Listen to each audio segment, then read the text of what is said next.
श्रीवर्धमानाय निर्धोत्कलिलात्मने सालोकानां त्रिलोकानां यद्विद्यादर्पणायते। देवादिदेव 1008 श्री महावीर भगवान, देवादिदेव 1008 श्री पार्श्वनाथ भगवान के, पूज्याचार्य प्रवर श्री समंत भद्रदेव के, संत श्रोमणी आचार्य भगवान गुरुदेव श्री विद्यासागर जी महाराज के, पूज्याचार्य श्री समय सागर जी महाराज के,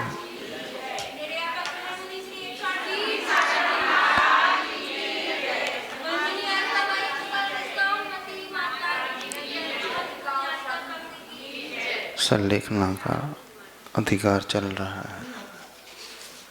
संलेखना में क्या किया जाता है, क्या छोड़ा जाता है और क्या अपनाया जाता है, इसका वर्णन हो गया।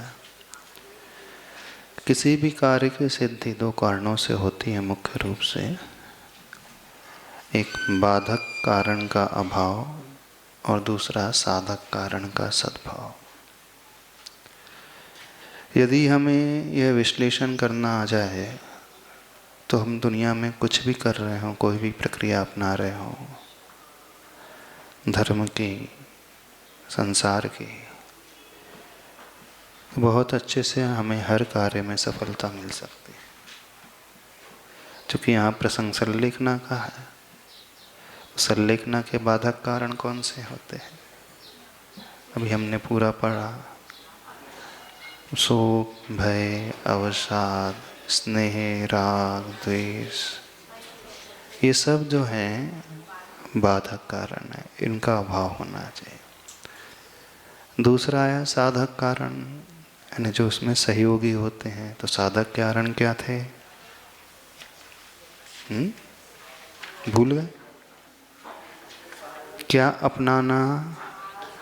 सत्व, उत्साह, उदीर। सत्व और उत्साह की उदीरना कराना, प्रकट कराना। हमारा बल, हमारी इच्छा शक्ति, हमारी उमंग, हमारा उत्साह। और क्या साधक कारण है? श्रुत ज्ञान, मना प्रसाद्यम श्रुतय अमृतय। श्रुत का आलम्बन 126 श्लोक में आया था जो। तो साधक कारण हो गए हमारी अंतरंग की, मन की इच्छा शक्ति, हमारा मन का उत्साह। मारणांतिकीम संलेखना, जोशिता, जो जोश है, प्रीति है, उत्साह है, वो हमारा साधक कारण। ये हमारे ऊपर ही आधारित है। हाँ, कोई निमित्त हमारे लिए प्रेरणा दे सकता है। जब हम निराश होने लगते हैं तो उसके उपदेश को सुन करके उत्साह जागृत हो जाता है। कोई संबोधन देता है तो पुनः हमारी बैटरी चार्ज हो जाती है कि नहीं? धीरे धीरे बैटरी डिस्चार्ज होने लगती है तो व्यक्ति स्खलित होने लगता है। फिर कोई समझाने वाला आ जाता है तो हमें एकदम जागृत कर देता है। तो अंतरंग में हमारा मन का जो भाव है, सत्व और उत्साह, और उसके बाद जो आया था श्रुत रूपी अमृतपान। ऐसी कथाओं को पहले से पढ़ करके रखें, ऐसे उदाहरणों को पहले से समझ करके रखें। उन मुनिराज की कथा जिन्होंने भीषण उपसर्ग सहन किए, अतीत में, वर्तमान में, उन साधकों को हमने जिन्हें देखा है, कैसे अपने परिणामों को संभाला है, रोग परिचय को कैसे जीता है, जैसे आचार्य भगवान। तो उन दृष्टांत से हमें एक बल मिलता है।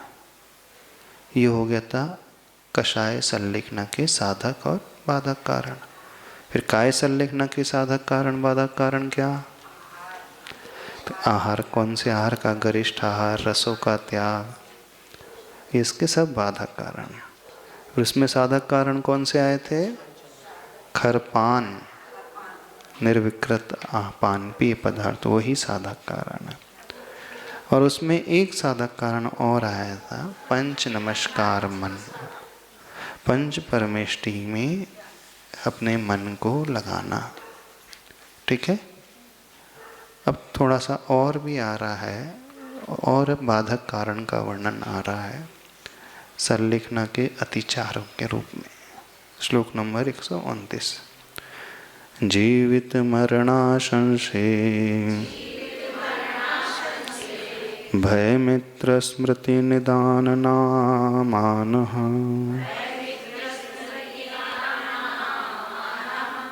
सल्लेखनातिचारः पंचजिनेन्द्रैः समादिष्टाः जीवित मरणाशंसे भयमित्र स्मृति निदान नामानः सल्लेखनातिचारः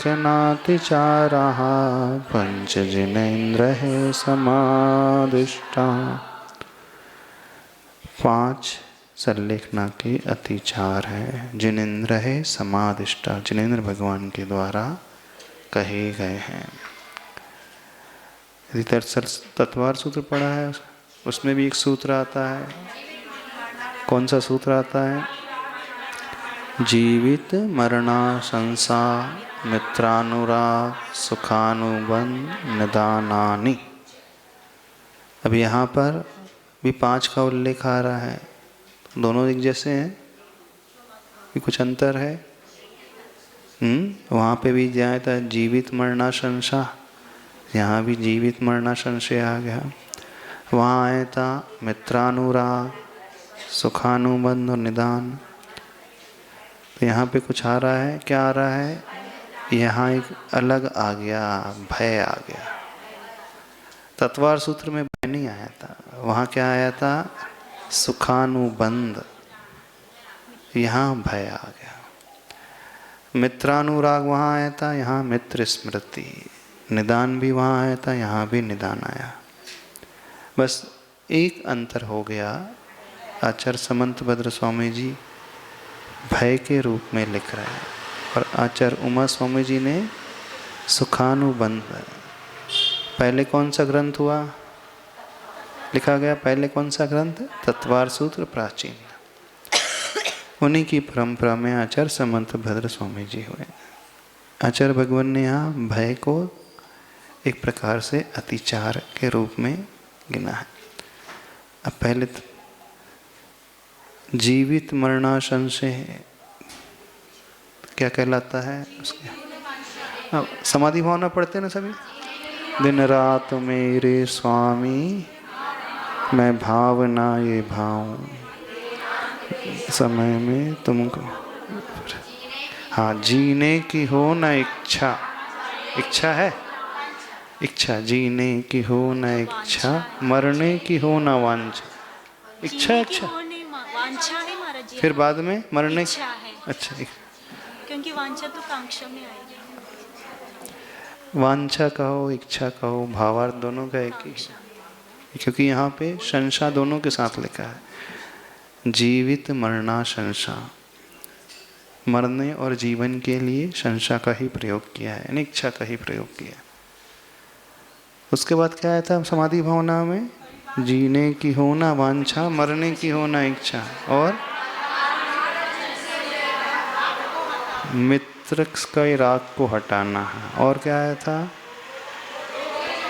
भोगे जो भोग भूय पहले, सुखानुबंध है ना।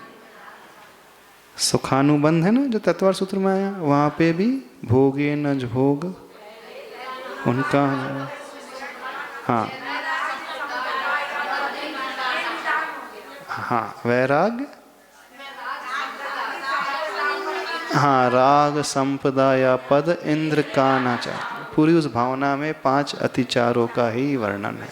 उसके अलावा कुछ एक चीज और है उसमें। क्या है?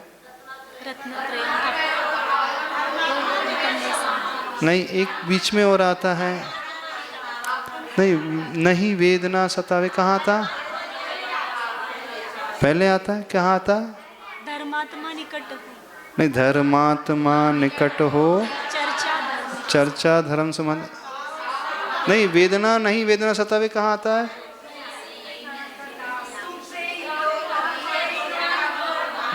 नहीं, नहीं वेदना सतावे शुरू में आता है ना। क्या क्या पंक्ति है वो? याद नहीं है?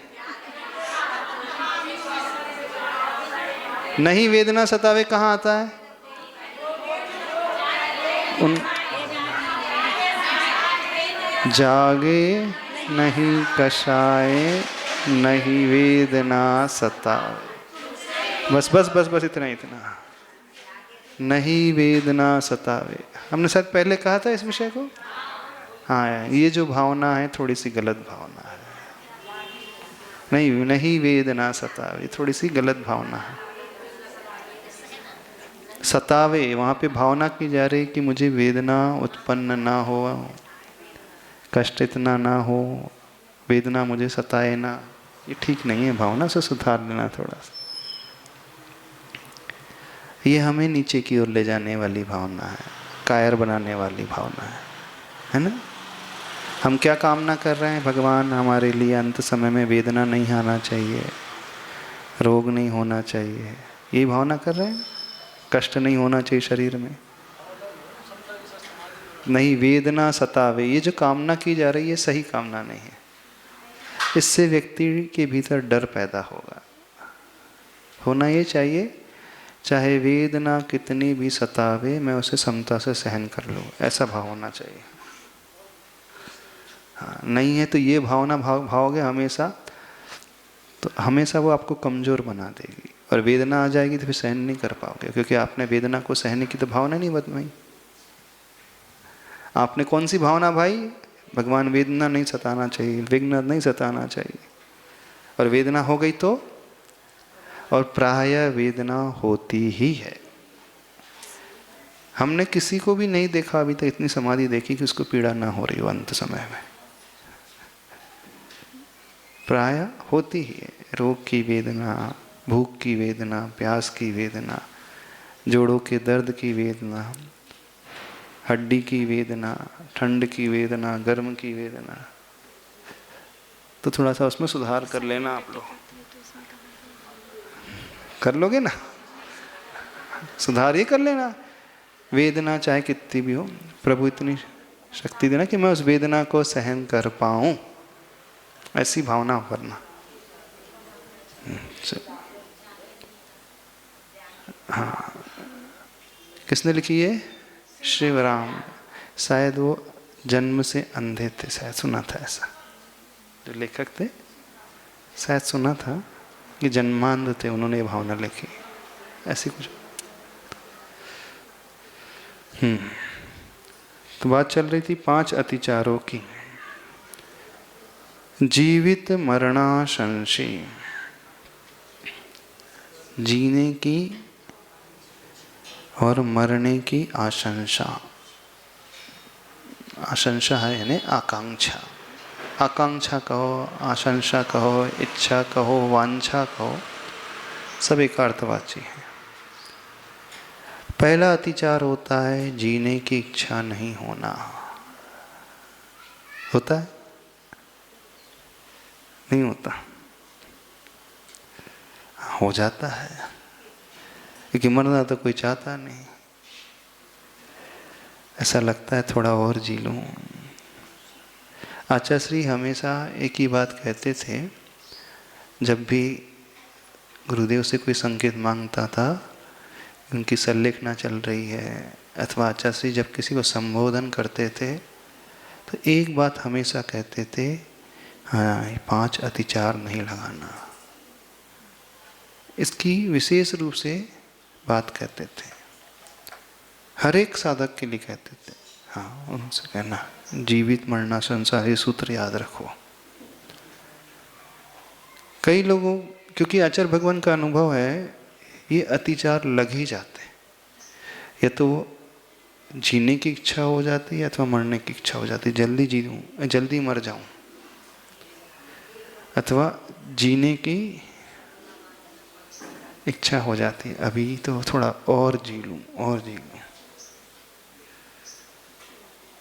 होती है इच्छा, क्योंकि मरना तो कोई चाहता नहीं, भले ही वो सरलेख ना ले लेता है।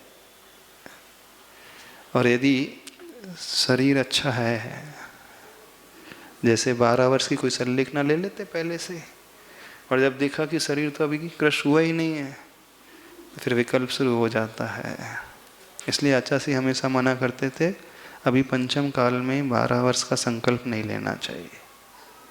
क्योंकि अपने पास कोई ऐसे निमित्त ज्ञानी नहीं है, कोई ज्योतिषाचार्य नहीं है जो हस्तरेखा देख करके एग्जैक्ट टाइम बता सके, एग्जैक्ट डेट बता सके हमारी आयु कितनी है।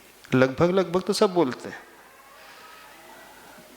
क्योंकि ऐसे उदाहरण देखने को मिले हैं जिन्होंने 12 वर्ष का संकल्प लिया, फिर जब देखा कि शरीर अभी कृष्ण नहीं हुआ तो फिर उस संकल्प को उन्हें बढ़ाना पड़ा। 12 वर्ष का, हाँ, और यदि 12 वर्ष यानी शरीर अच्छा है और वो 12 वर्ष में कर ही रहा है तो ये आत्महत्या मानी जाएगी। हाँ, संलेखना तब लेना है जब शरीर काम न दे। शरीर अच्छा है, 6 आवश्यक अच्छे से पल रहे हैं, चूंकि हमने पहले 12 वर्ष का संयम ले लिया था, नियम ले लिया था, तब तो करना ही पड़ेगा, तो ये आत्महत्या मानी जाती। तो अभ्यास करना अलग है, तो बिना संकल्प लिए अभ्यास करना। हम 12 वर्ष की मर्यादा से ना बंधे। पहले जो होते थे अवधि ज्ञानी मुनिराज होते थे, वो एग्जैक्ट बता देते थे, अथवा निमित्त ज्ञानी होते थे, वो समझ बताते थे कि इतनी आयु बाकी है।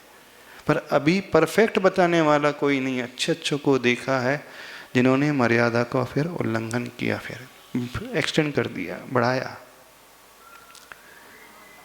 और उन्होंने सोचा था कि 80 वर्ष में ले लिया, बोले 80 तो हो ही गए, अब तो 12 ले ली तो 92 में तो इतने पट ही जाएंगे, फिर 96 तक जिए वो। अब क्या करे, 80 की उम्र तक कोई पहुंच भी जाएगा तो सामान्य तो लगता है ना 12 साल में तो हो ही जाएगा अपना काम, नहीं लगता। और पंडित भी कह देते हैं आपकी कुंडली बता रही है कि लगभग 12 तो ऐसे भी देखे हैं जिन्होंने 80 वर्ष में 12 वर्ष के लिए ले लिया संकल्प, फिर उसके बाद 96 में उनकी समाधि हुई। तो ये दोष बहुत बड़ा लग जाता है।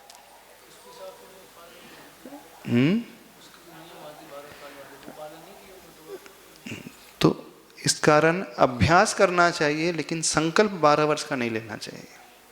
देखते रहना चाहिए कितना हमारा शरीर का बल है, कितना वो रिस्पॉन्ड कर रहा है, कैसा है, क्रमशः धीरे धीरे। हाँ, और हमने 12 वर्ष का ले लिया, अब शरीर अच्छा है, तब तो जीने की इच्छा हो ही जाएगी।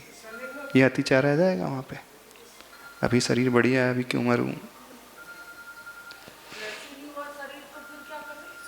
तो कृषि नहीं हुआ तो इस कारण गलती हो गई ना, तो यही तो दोष लग गया। हाँ, तो इस कारण एक ऐसी भी विधि आती है सशर्त, यदि रोग ठीक हो जाएगा तो नहीं, और रोग ठीक नहीं हुआ तो हमारा संलेखना। हाँ, क्या ये 12 वर्ष का संलेखना का अभ्यास है? ये अधिकार संलेखना का तो है, संलेखना अधिकारी तो है ये।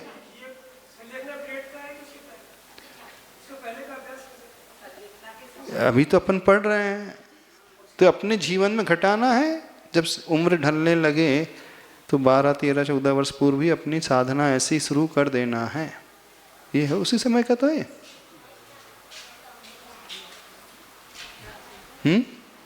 क्या हुआ, क्या पूछना क्या चाह रहे हैं आप? अभी क्या करें? गुरु से पूछो, गुरु जो बताए वो करना है। तभी तो दीक्षा लो, बढ़िया साधना करो, अच्छे से आहार पानी करो। अभी तो ये करना है। जो अभ्यास है समता की साधना का अभ्यास करें। तो जो जीने की इच्छा जो हो जाती है, अतिचार इस निमित्त से हो जाता है। और ये ना भी हो, जब प्राण निकलने के होते हैं अच्छे बीमार हो जाने के बाद भी उनके मन में जीने की इच्छा हो ही जाती है। कोई भयंकर बीमारी हो जाए, डॉक्टर ने कह दिया कि 6 महीने से ज़्यादा पीरियड नहीं है, 6 महीने तो दूर, 1 महीना भी घोषणा कर दे तो भी वो जीवन भर त्याग नहीं कर पाते। तो जीने की इच्छा वही तो है। 1 महीना नहीं, 1 ही दिन और 28 दिन निकल गए, फिर वो सोचता है क्या पता 3 महीने और जी गया तो। इसलिए क्रमशः अपने आप को देखते हुए गुरु के निर्देश को मानते हुए करते चले।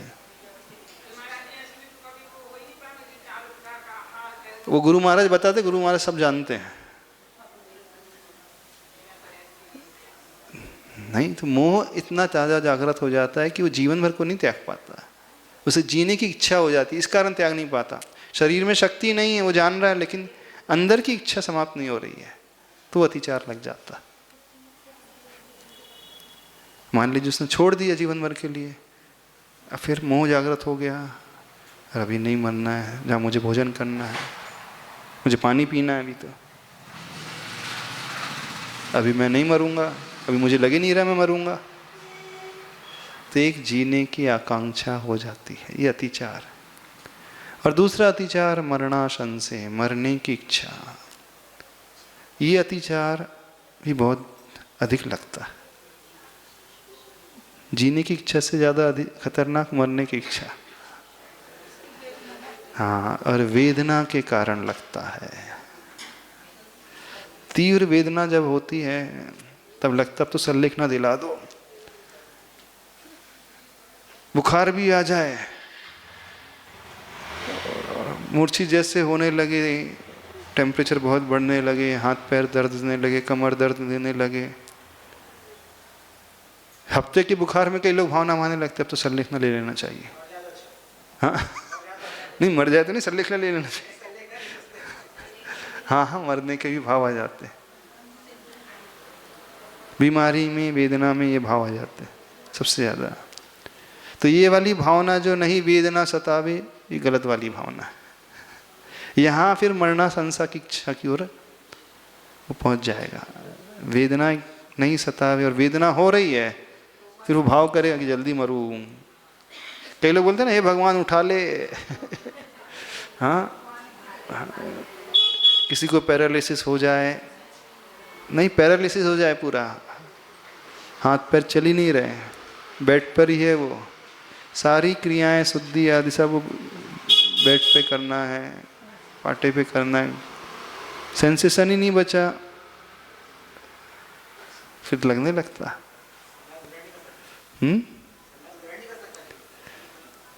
क्या नहीं ग्रहण कर सकते?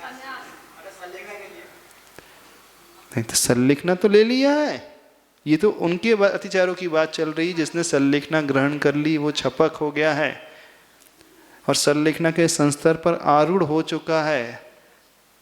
और वेदना जब बहुत अधिक बढ़ जाती तो वो कहता है मरना तो है ही, 1 महीने बाद सही, क्या 1 महीने बाद, 3 दिन बाद में ही मर जाऊं तो ज़्यादा अच्छा है। तो अंदर ही अंदर भाव होने लगता अब तो बहुत हुआ, अब तो सहन ही नहीं हो रहा, भगवान जल्दी उठा ले। तो ये भी दोष माना जाता है, अतिचार हो जाता। तो एक ये अतिचार सबसे खतरनाक है, मरणासन से। क्या इनकी सुधर जाए? सुधर जाए से अर्थ क्या हुआ? हाँ, अच्छी गति हो जाए ये।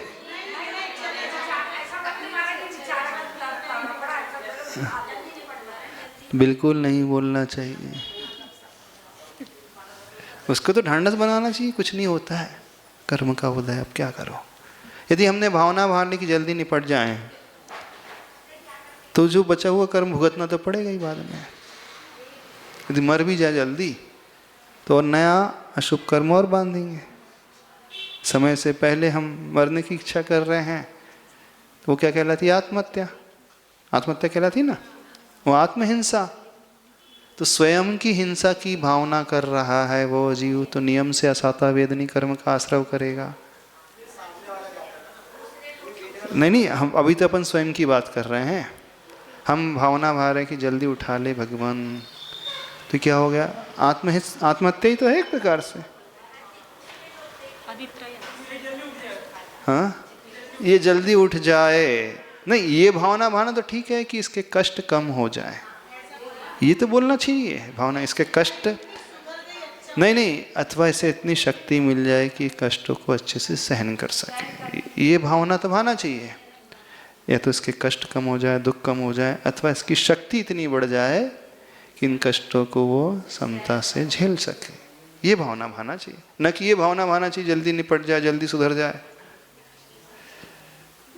एक प्रकार से हम भी तो उसे आत्महत्या के लिए ही प्रेरित कर रहे हैं। यानी जैसा जैसा हम सोचेंगे उसका संप्रेषण उस पर भी तो पहुंचता है। जितने लोग आ रहे हैं, देख रहे हैं, सोच रहे हैं कि जल्दी भगवान उठा लेने,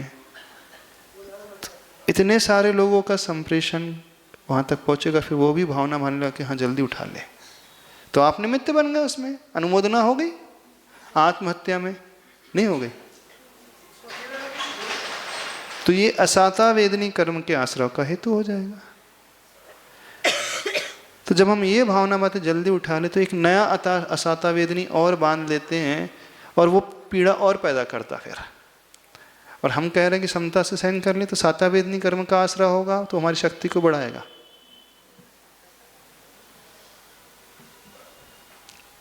तो वेदना के कारण जल्दी उठाने का भाव यानी जल्दी मरने का भाव पैदा हो जाता है तो बहुत कठिन, जिस पर बीतती वही जानता है। भी कहना तो बहुत आसान होता है ना, जब अपन स्वयं ही बीमार पड़ जाएं।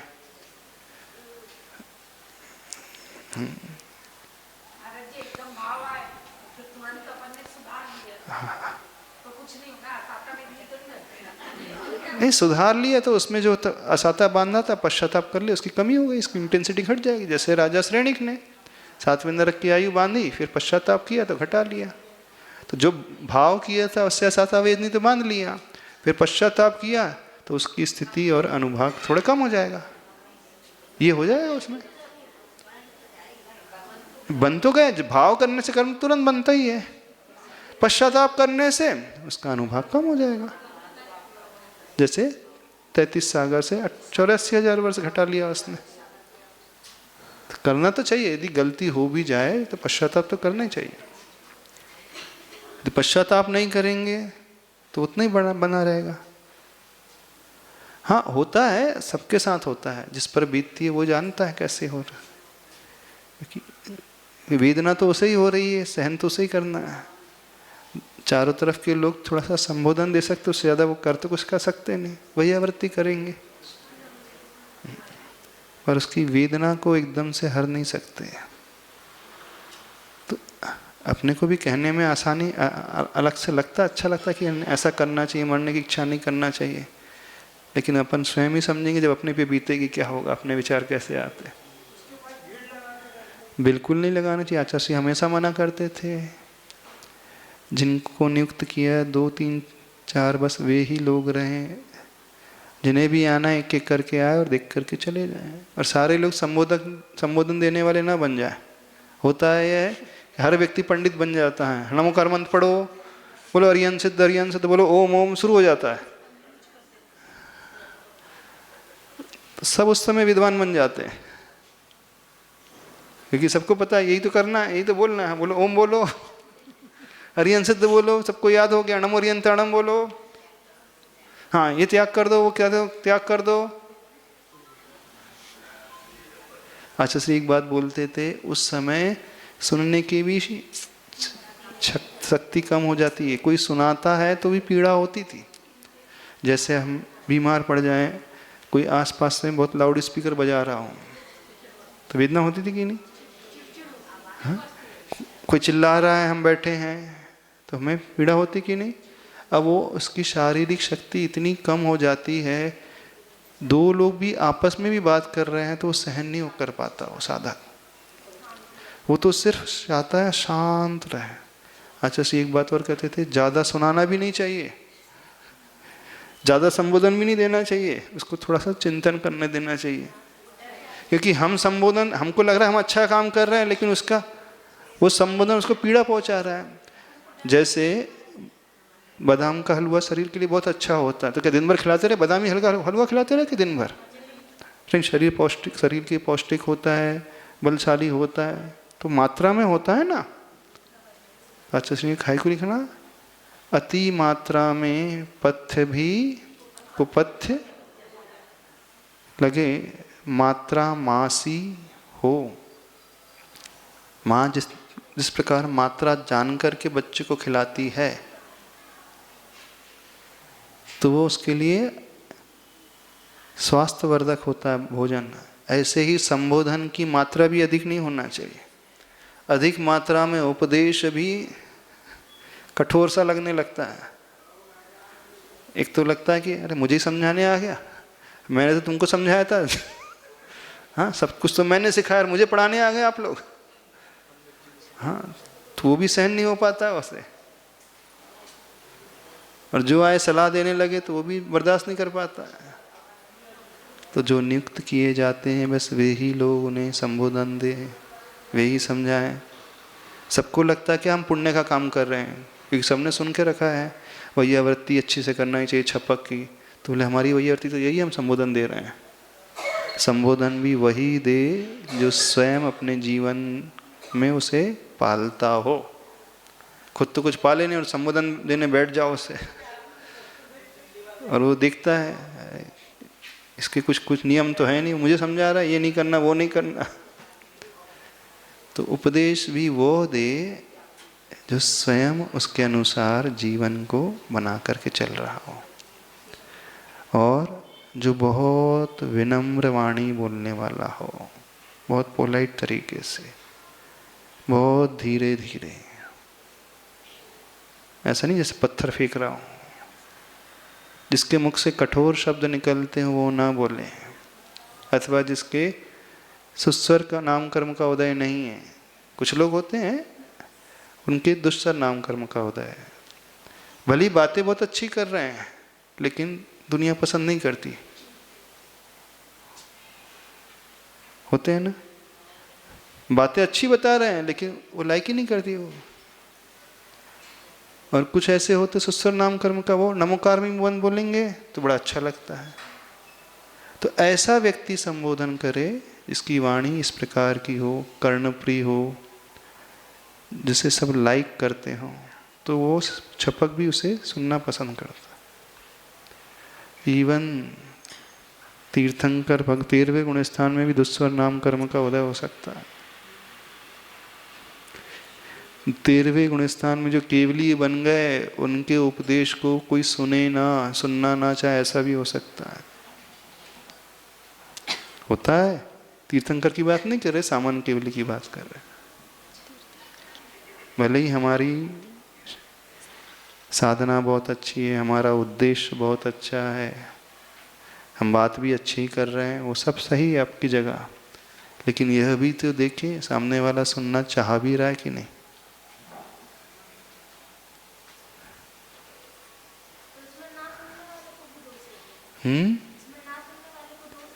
ना सुनने वाले को, ना सुनने वाले का अर्थ जो छपक, हाँ नहीं, अब उसको पसंद आ ही नहीं रही है उस अपेक्षा से, नहीं है मुझे सुनना। अब जैसे आचार्य भगवान प्रवचन करते थे, सबको बहुत अच्छा लगता था, भले समझ में ना आए पर अच्छा लगता था। कठिन बोल रहे हैं आचार्य श्री, सैद्धांतिक शब्दों का प्रयोग कर रहे हैं, पर अच्छा लगता था। बस गुरु जी के सामने बैठना, जो वो बोल रहे हैं वो शब्द अच्छे लगते थे, भाव भले नहीं हमारे समझ में आ रहे हैं पर अच्छा लगता था, कुछ भी बोले अच्छा लगता था। तो सुस्वर नाम कर्म का उदय। तो कोई ऐसा व्यक्ति हो तो वो संबोधन करे, क्योंकि उसकी वाणी को वो हर एक व्यक्ति लाइक करेगा, उसके उपदेश को वो मानेगा भी। और हम बात अच्छी करें लेकिन हमारे दुस्सर, अब हम तो समझ नहीं सकते, पर इतना तो समझ में आ जाता है कि हमारी बातें दुनिया एक्सेप्ट करती है कि नहीं, इतना तो समझ में आने जाता है। अथवा कई लोगों की वाणी थोड़ी सी कर्कश जैसी होती है, हाँ कुछ लोगों के शब्द कर्कश निकलते हैं अपने आप ही, इतना तो समझ में आ जाता ना। तो सामान्य तो सभी लोग संबोधन ना कर रहे, अच्छा श्री यही कहते थे।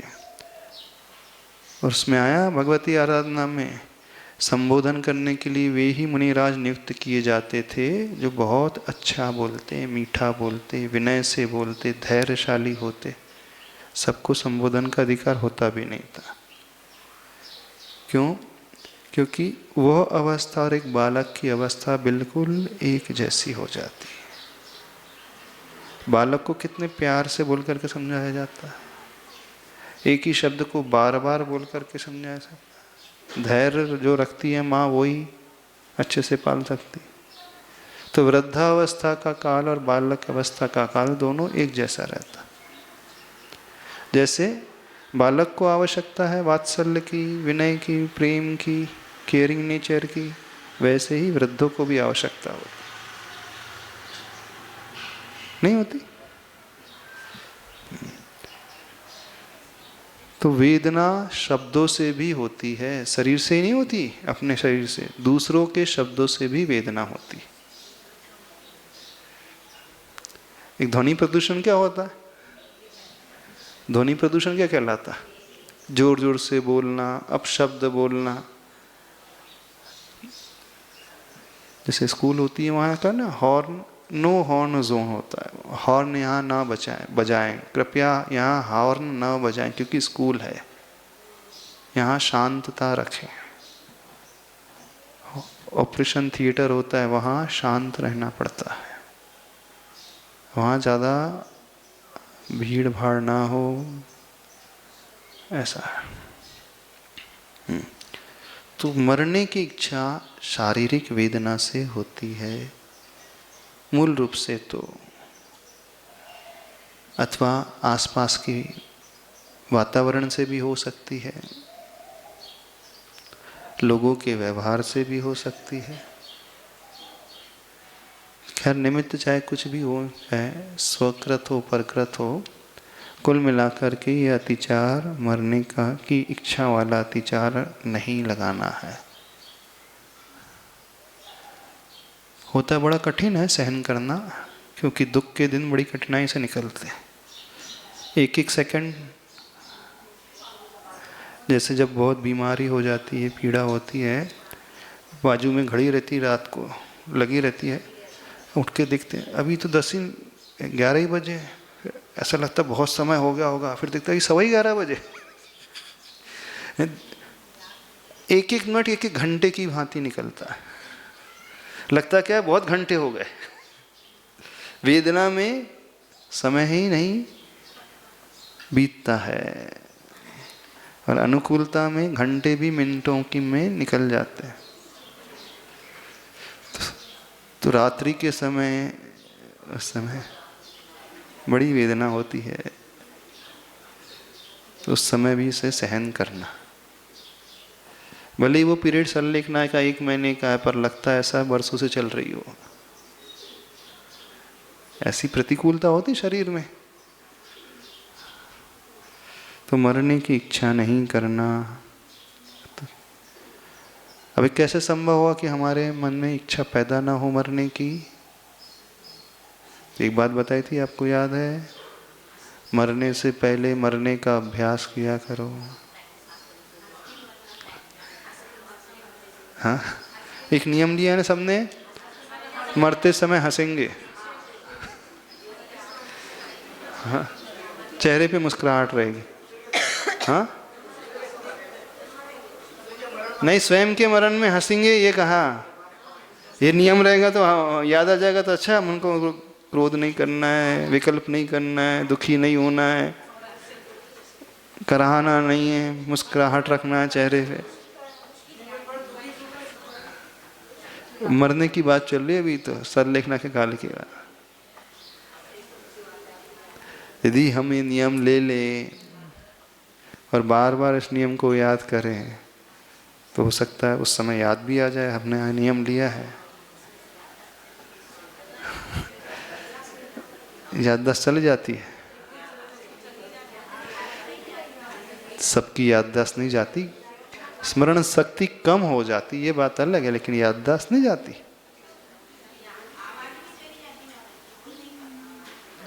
हाँ, तो इस कारण तो कहा था श्वासोच्छ्वास से नमोकार मंत्र को सिद्ध करो। जब हम उच्चारण नहीं कर पाएंगे, जागृति भी नहीं रहेगी, तो जिसका अभ्यास श्वासोच्छ्वास से नमोकार मंत्र का हो जाता है, आवाज ना भी हो, शक्ति ना भी हो, श्वास में वो चलता ही रहता है, अबुद्धिपूर्वक भी चलना शुरू हो जाता है।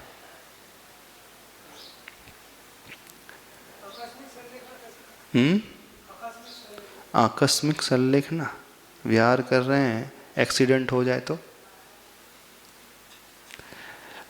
विहार कर रहे हैं, कोई पशु आकर के काट ले तो, विहार कर रहे हैं, किसी ने हमला कर दिया,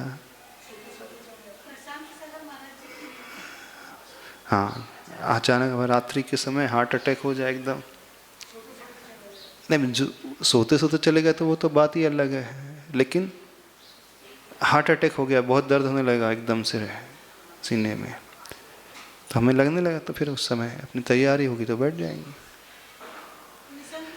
बड़ा दुर्लभ तो होता है, दुर्लभ तो होता है। उस समय भी हार्ट अटैक भी होता है तो ऐसा लगता है भी डॉक्टर आके कुछ ना कुछ ठीक कर देगा, लगता नहीं कि एकदम चले जाएंगे अपन। तो दुर्लभ तो बहुत है, पुण्यशाली जीव ही संलेखना कर पाते हैं। घर के लोगों को ना बताएं कब,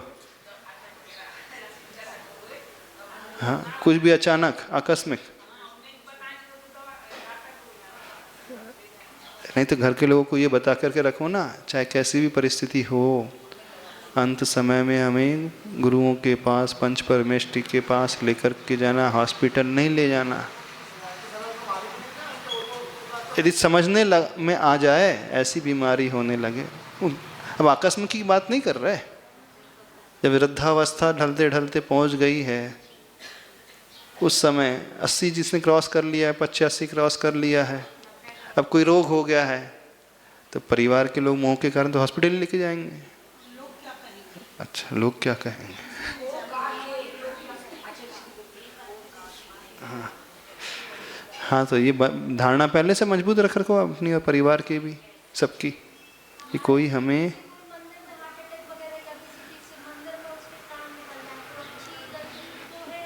अच्छे क्षेत्र में मरण तो हुआ है, प्राय संभावना तो यही रहती कि उसकी सदगति ही होगी, फिर भी एकांत से नहीं कह सकते कि सदगति। अब उसमें दोष क्या लगेगा, वो तो अपने आश्रित थोड़ी, आयु कर्म जब खत्म होना हो जाएगा। दोष तो तब होगा जब आत्महत्या करेगा। अच्छा, हाँ हाँ, तो संभावना तो यही है कि वह जीव की सदगति ही होगी, क्योंकि उत्तम क्षेत्र में मरण हो रहा है। पर एकांत से नहीं कह सकते। सेठ जी का उदाहरण आता है ना, सामयिक करते करते प्राण निकल गए, मेंढक बना। हाँ, क्या कर रहा था? भगवान के सामने ही तो बैठा था, भगवान के सामने बैठा था और सो नहीं रहा था। क्या कर रहा था? सामयिक ही कर रहा था। प्राण निकले तो सब क्या कहेंगे? देव बना होगा वो जीव। सबकी दृष्टि में तो देव बना, लेकिन कहाँ जाके पैदा हुआ वो? अपने ही घर की बावड़ी में मेंढक के रूप में। तो एकांत से हम नहीं कह सकते, मूल रूप से तो परिणाम कैसे हैं उस समय उस जीव के, उस पर डिपेंड करता है। पर प्राय होता तो यही है, अच्छे क्षेत्र भगवान के सामने अच्छे कार्य करते हुए, संत क्षेत्र की वंदना करते हुए। अब जैसे अभी सम्य शिखर जी में पुष्पदन सागर जी, पुष्पदन सागर महाराज जी पहली सीता नाला तक पहुंचे थे और वहीं पे उन्हें हार्ट अटैक आ चले गए। अतुल सागर जी के गृहस्थ अवस्था के पिताजी चढ़ी रहे थे और उनको हार्ट अटैक आया, चले गए। सम्य शिखर में अच्छे भाव थे उस जीव के, तो अच्छी गति होगी। मरण तो शुभ ही हुआ होगा, पर संलेखना वाला हुआ कि नहीं हम नहीं कह सकते। ठीक है, अब इतना ही रखें। तो हम एक बात कह रहे थे, मरने की इच्छा पैदा ना हो, जल्दी मैं मर जाऊं, तो क्या कैसे संभव होगा? उसका अभ्यास करना होगा। कैसे अभ्यास होगा? तो अभ्यास आचार्य कहते थे, चला करके परिशह सहन किया करें, परिशहान उरंदेन। तो जो चला करके प्रतिकूलताओं को सहन करने का आदी हो जाता है, फिर उसके जीवन में जब प्रतिकूलता आती है, वेदना आती है, तो वह सहन कर जाएगा। उसके मन में भाव नहीं आएगा कि भगवान जल्दी उठा ले। तो ये अभ्यास उस समय काम आता है। गर्मी के समय हम गर्मी सहन करें, सर्दी के समय सर्दी सहन करें। एक रोग हो जाए तो तुरंत दवाई न लें, थोड़ा सा सहन करें। पीड़ा हो रही तो तुरंत वैयावृत्ति ना कराएं, स्वयं सहन करें। स्वयं को देखो तो हम कितना झेल सकते। नहीं हो रहा तो बाद में तो करा ही लेना, बाद में औषध ले ही लेना। पर पहला प्रयास सहन करने का हम देखेंगे। पर आप लोग तुरंत दवाई खा लेते हो, सिर दर्द हुआ तो दवाई, ये परेशानी तो तुरंत दवाई चाहिए, नहीं। सकता। आचार्य जी बोलते थे पहले थोड़ा सहन करो, फिर बाद में उपचार। तो ये सहन शक्ति बढ़ाने वाला रास्ता है। अभी इतना ही रखते हैं, ठीक है।